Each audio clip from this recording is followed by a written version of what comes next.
Oh, there you go. Well, this crew, they would just laugh. It's Party Central here in 206 or wherever we are. 3, 2, 1. We're rolling, Bob. Tom, now what is this nonsense about I intimidate you? What do you mean? Well, now we've talked. I think maybe this may be our 4th or 5th time now, At and least. I just feel as though I have to give the best answers and be on my best behavior when I speak with you, and you just carry that authority with you. I hope that doesn't intimidate you. Now, are we going to get through this all right? We're gonna be. I think you're going to reach out and whack me with a ruler if I don't give you right on my knuckles or something like that. I can't help that. Well, what I want to say to you, first of all, is that I love this movie, Joe glad to hear versus the Volcano. Now, that's got to make you happy. But I want to say even further that I had the same wonderful feeling coming out of this one that I had coming out of Big. I just felt like Big was going to be a big hit. Well, from your lips to Pelicula's ears. Pelicula, the god of film, you see. He's the god of film. It's an ancient Aztec thing. He's not who are these natives in the movie? The Waponis. Waponis. Maybe he is a Waponi god, as a matter of fact. Yeah. Okay. Yeah. Was this role more difficult for you than Big? It was, yes, I'd have to say. So Big was an extremely approachable kind of role. I just kind of unleashed everything in order to go for Big. To play Joe Banks required a great reining in of, I think, my usual process. Even in rehearsing with John Shanley, who wrote it and, and directed it, I have a tendency to just start from a highly charged, energetic point of view, like attaching a sled to a Brahma bull, you know, and the thing I usually just take off.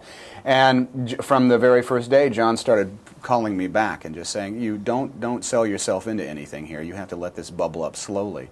So the dialogue that John writes, which taken out of context can be very convoluted, is loaded with phrases that have an awful lot of thought and planning behind them. Even when Joe is saying things like, I don't know, and that's the whole line, or yeah, or, well, what do you mean? It has with it an awful lot of connotations that I had to build from a much slower and lower place than something like Big or some of the other movies that I've done. You seem to get into these films that have a fantasy quality in them. And is this something now that when people have that kind of script, they say, oh, I've got to have Tom Hanks. Is that what's going on? Yeah.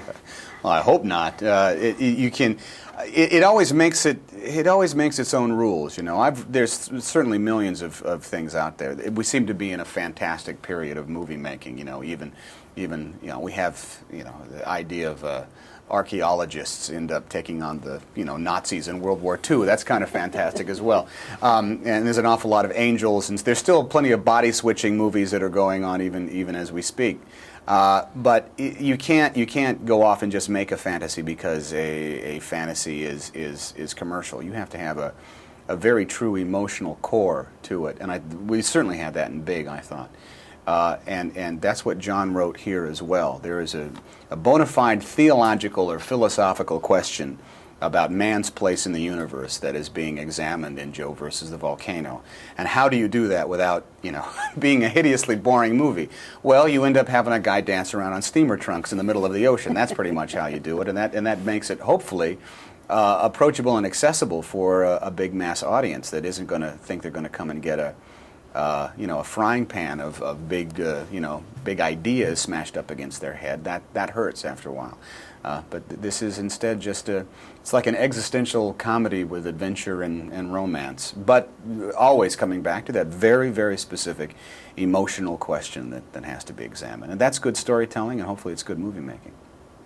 Do you take the audience into consideration when you choose your roles? In other words, do you try to think how they will respond to you in that role? No, not really. I just, if I identify with it, that's pretty much all that it takes.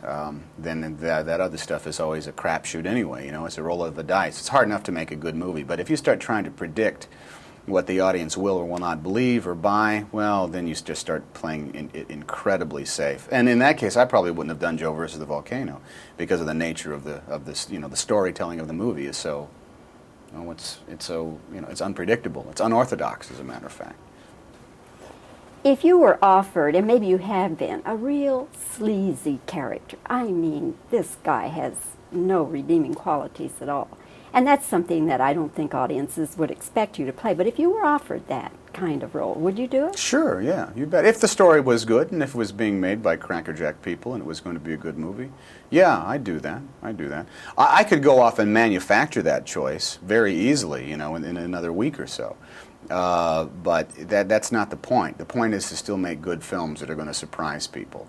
And certainly me playing a sleazy guy who is that would probably surprise people. But you find that I find anyway that it comes to you at the times when you least expect it. I mean, even my next job, knock on wood, is going to be Bonfire of the Vanities, and there's certainly, you know, all sorts of different facets of humanity that I'll get to explore there that is a bit off the beaten track, but it'll be done in a very particular way, and that's through this body and this face and this nose and this hair.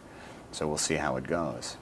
And when will that be out? Boy, I don't know. Like maybe by the end of the year. We haven't even started making it yet, so it's still in its embryonic stages. Who's directing? Brian De Palma is making that from the Tom Oh, that Wolfe tells movie. you something. Well, it sure does. Sure does. I haven't made a movie with a guy like Brian yet, so that'll be interesting.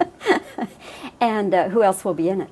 As of now, Bruce Willis and Melanie Griffith. That's the only cast members that I know of. So it's, you know, this is no small potatoes movie that we're going to be making. And your character is what kind of? I'm Sherman. I play Sherman McCoy, who is this guy who thinks he has the world by the tail and ends up just losing it all.